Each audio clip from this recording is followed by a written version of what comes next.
Okay folks, my name is Kurt Wendt. I'm giving this presentation as a follow-up to one I just did this week. For those who missed the presentation at the New York City 3D Studio Max user group meeting, the presentation is all about the MakerBot, about buying one, owning one, building one, why I did it. And also in particular, I'm making this for one of my friends who was not able to make it to the meeting. He now moved up to Connecticut. Okay, so about the MakerBot. MakerBot brings you the advent of personal manufacturing. For a number of years now, there's been different machines that do rapid prototyping or stereolithography on the market. The problem is most of these machines are out of reach for the common person. You can't really have one of these at home when we're talking anywhere from say $20,000 to $100,000 to $250,000. And of course the reason behind those machines being so expensive is you can make much better objects, much more finely tuned, much more detailed objects, but the machines are also very slow in making those objects, and we'll get to that momentarily. So why did I get a MakerBot? The point of getting the MakerBot is because I recently came up with a new board game concept, and I want to produce a prototype of that board game. The board game at this point I really can't say much about that particular board game because I'm going to be working on getting a patent for that board game, and I need to get the patent for the board game before I go and release a lot of information to the general public. So therefore, anybody watching this video, I'd have to have an NDA signed, a non-disclosure agreement, before I could release those details. Otherwise, as they say, I'd have to kill you. Now, what I will show is just a couple images in regards to that game. The game is based upon a game that is a traditional game that's been around for years. A version of it has been around for years. It's done on pencil and paper, or pen and paper. Kids play it all the time. The game actually has a history that goes back hundreds of years, and a lot of the times those games years ago, there's one version, if you look it up on the internet, I found out, where people actually played it with string and coins. What's going to make my game a little bit different is that I'm taking a game that's essentially a 2D game done with paper and pencil and bringing it into the 3D realm. So the issue comes up that I wanted to take this game concept that I produced, and I created the entire game, the actual board game, the pieces of the game, in the computer using 3D Studio Max. And of course that's how this whole thing comes about, why I got the MakerBot, and also why I'm giving a presentation at the New York 3D Studio Max user group meeting, is because I did produce this game, the design of it completely done in 3D Studio Max. The pieces, the actual board that it's going to be played upon. So the deal was, okay, I've got this concept, I created it in 3D, but now I want to be able to play that game for the very first time with somebody, maybe a couple friends, to go, you know, how's the playability of that game? So I was looking at different ways of doing this, and one way of doing it is a company called Shapeways. They have a website, shapeways.com, and that website, you can upload your 3D models to the website, and then they will turn around and automatically give you a price, what is the cost for producing that particular model. So my game is actually made of numerous pieces, and so I would have to upload these different pieces, and it would have to be producing many copies of those pieces. For instance, one of those pieces, the concept of the game is I want to have it as a 4x6 grid, so you can imagine how many pieces were on these different levels, also because the game is going to have multiple levels. It's 3 or 4 different levels. So if you've got, let's say, 3 levels, and one of these type of pieces is on there at 4x6, actually 5x7, because it's squares, we're talking a lot of pieces. So even at 5x7, that's 35 times 2 levels, we're talking 70 pieces, 105 pieces at 3 levels alone. So I was looking at Shapeways to get this done, and the problem is, as I uploaded a piece, I found out that one single piece might say cost $7 to produce it. And that's also being produced in plastic. So I understand that if it takes so much plastic to produce this piece. If you have less plastic in the piece, therefore it's going to cost less. So I literally started taking these objects and I would put holes in them. So what you're seeing in this screenshot is a screenshot of the website. And by the way, just so you know, I'm going to be taking out any company logos, any company wording, like the word Shapeways here. I will describe the company webpage, but I will not actually be showing the word Shapeways there because of YouTube policies. The same thing is going to be going on with 3D Studio Max. The logo is not going to be shown in this production, as well as the MakerBot logo. So, Shapeways, as can be seen in this screenshot, I have one single piece, and the problem is that that piece, now by putting holes in it, brings it down to a total of $2.34, whereas previously it was much higher. However, if you take $2.34 and multiply it by 105 pieces and more, it gets very expensive. Also in the screenshot, what you're going to see is the prototype of the game board itself, the actual board where you're going to play this game on. And because it is rather large, because each square initially is about 3 by 3 inches in my design, we're talking over $400 to produce just this one game piece. In the next screenshot, as you can see, it becomes ludicrously expensive to produce this game. So if I was to upload all the different pieces, and there's essentially like 4 different pieces, and there's going to be different levels. If I was to upload all those pieces, as you can see, to get them all produced, even with holes in the various pieces, so that it takes up less plastic, we're still talking $1,700 to produce one single board game. Sure, that might not be so bad if the board game was extremely popular already and it was made in gold. However, it's a brand new board game and it's made in plastic, so $1,700 for this board game prototype is just not viable as an option. Therefore, the natural solution became, what is another option for producing this game? And it was the MakerBot. So at $6.99, the answer was to buy a bot from MakerBot Industries. I'm going to do a little quick diversion here. Several weeks ago, I went to what's called a Maker Fair. It was held in New York City, Corona Park. And the Maker Fair is all about people that create things. They could be mechanical items. They could be electronics. There was an entire area of the fair that was all about the 3D printing. And there are different types of personal printers like the MakerBot, but different than the MakerBot. I'm going to show you just a little bit of video of some of the other types of bots. For instance, this gentleman here in this picture has produced his own bot. He used to work for MakerBot, now has his own company. And this is his machine. And the other one is the RepRap. Here we are. This is Sam, the designer of this small maker type bot. But it's not a MakerBot, but he actually used to work for MakerBot.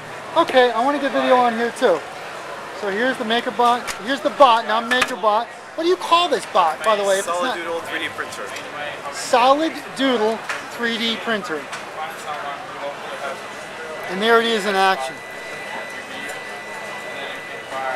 There's this nice little door to the whole box, and what's nice is that it's smaller than a MakerBot cupcake, and yet the build surface is actually bigger than the MakerBot. It's a 4 by 4 by 4 inch object size that it builds. Here we go. It's designed the way that the Joseph parts you can buy locally. Yeah. This is actually all this is his. It's a RepRap. Again, a different type of a 3D printer. And he is from the Czech Republic. There are limits to like dimensions that you make. Besides the cathedral, I like this mech over here. This is from Avatar.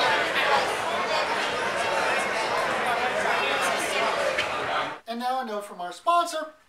Just another little clip from the fair, just because it was kind of interesting.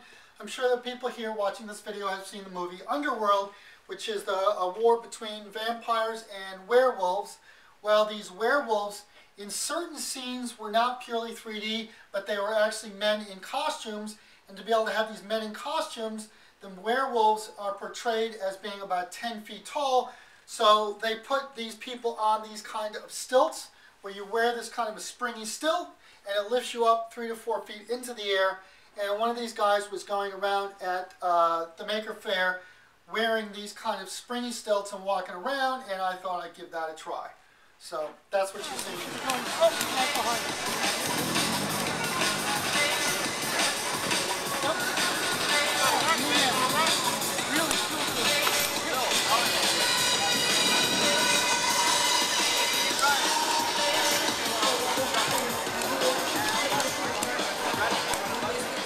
So back to the MakerBot. Obviously, in making this MakerBot and putting this bot together, there's a large number of pieces and it takes a lot of effort, so it really needs to be a team effort. So at that point I pulled in a number of different people into the project. My next door neighbor is originally from Turkey, and in the picture he's in the upper left. In the middle, in the bottom, is his son, who also did a little help. That's me in the middle on the top. Another friend of mine in the upper right also helped me on it. Both myself and my friend there are background from Germany. And on the picture in the lower left is my son's friend. He's from Afghanistan. And in the lower right is my son in that picture. So it was really a team effort. And there were a couple other people that worked on the bot with me that are not actually in the picture here. And of course, when you have a project of this size and you're doing a lot of building, you really need some liquid fuel. And of course, we turn to beer. Again, the image in the video here is not the original beer. I cannot portray those logos on YouTube. Therefore, I've modified this can of beer to look differently. Okay, initially in the building of this bot, I laid everything out in the kitchen as I began the building. I laid all the different pieces out. These wooden pieces that you see in the island table are the main unit of the bot, the exterior unit of the bot. However, all these different wood pieces, certain of them are the exterior, but built within these wood pieces are smaller pieces. Here again is one of the wood pieces made up in the kit. This particular one, I am taking out the logo on this because I'm not allowed to show company logos within the YouTube. But what you'll see here, the larger outside of the wood piece is actually one of the sides of the unit. However, inside of that, as you can see, there's this kind of a build platform, and that's where part of the platform that gets built, where the objects are built on top of, and then you've got those other two smaller pieces on the bottom, which are the y-axis pieces. Those are pieces that are part of the y-axis. When you're building the bot, you have to have a z-axis, an x-axis, and a y-axis controlling, and these are parts of the y-axis. Also, something else to note, that these pieces of wood are done with what's called a laser cut. They actually use a laser to cut this wood. And by cutting that wood, you can make very fine details and make everything extremely exact, which it has to be exact when you're building something of this nature. But what was kind of interesting is that you get all these pieces and you have to take them apart. Like when you're doing a plastic model you get from a store, let's say an airplane or a jet or a boat, you've got all these different pieces connected together and you've got to pop all these little pieces off. They have these little connections. Same thing with these wooden pieces. So they've got pieces built within pieces and you've got to pull these out and snap them out. But what's interesting was because it was cut with a laser, the wood is essentially burned. So I look at my hands will all be black after I started pulling these things apart because all the soot that is still on the wood. The next image represents the motors. So as I said a minute ago, you've got X and a Y and a Z axis controlled within the bot. So right in this picture, you've got 3 different motors representing each of the X and the Y and the Z axis. And shortly you'll see what it looks like as they get used. And of course, once you're actually printing with a MakerBot, you're printing with plastic.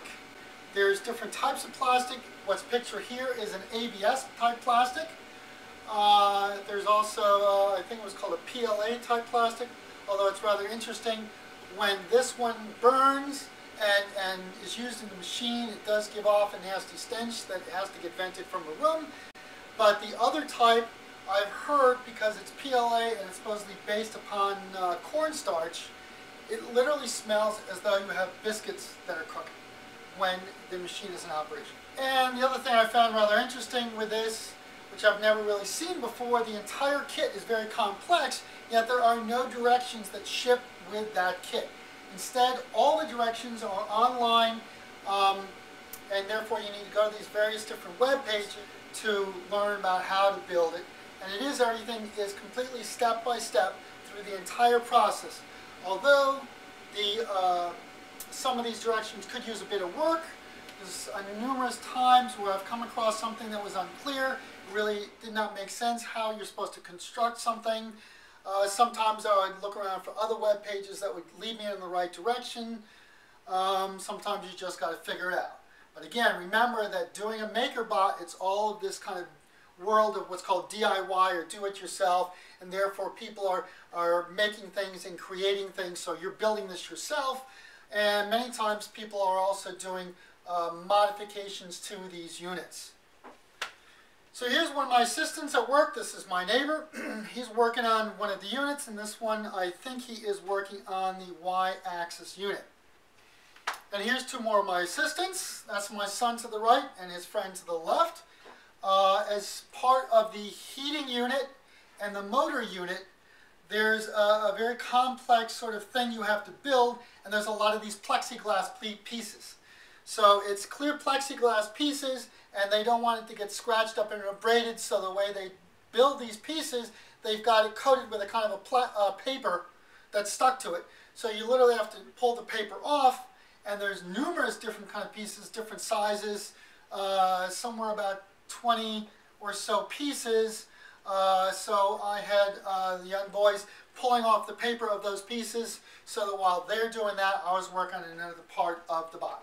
So here we are with one of the pieces that are completed. This is the Y-axis build, which my neighbor, his name is Bulett, was working on. And again, a lot of this bot, it's going to be built in different units. So you're building a Y-axis, you're building an X-axis. Then you're putting those things together.